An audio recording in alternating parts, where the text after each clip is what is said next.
Hello नमस्कार दोस्तों, कैसे हैं आप लोग। आशा है कि आप लोग अच्छे और स्वस्थ भी होंगे। दोस्तों आज हम बात करेंगे अरविंद अकेला उर्फ कल्लू जी के एक फिल्म के ट्रेलर के विषय में। तो क्या है पूरी सच्चाई जानने के लिए हमारे वीडियो को अंत तक बने रहें और हमारे चैनल को सब्सक्राइब करके लाइक कर लीजिए। तो चलिए दोस्तों अरविंद अकेला उर्फ कल्लू जी का फिल्म के ट्रेलर आ गया है। दोस्तों ऐसे तो कई ट्रेलर आते ही रहते हैं दोस्तों, लेकिन इस बीच एक नया धमाल मूवी का ट्रेलर आया है जिसका नाम है ट्रेलर का कसमें वादे। ये काफ़ी अच्छा ट्रेलर है दोस्तों और मूवी भी काफ़ी अच्छा होने वाला है। आप नहीं देखे हैं तो ज़रूर देखिएगा, मैं लिंक डिस्क्रिप्शन में दे देता हूँ, आप वहाँ से आप देख सकते हैं दोस्तों।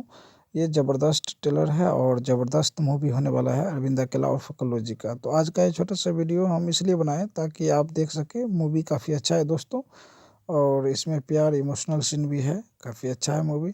तो आज का ये छोटा सा वीडियो आपको कैसा लगा, आप हमारे वीडियो को देखें, इसके लिए मैं आपको दिल से धन्यवाद देना चाहता हूँ। जय हिंद दोस्तों, नमस्कार।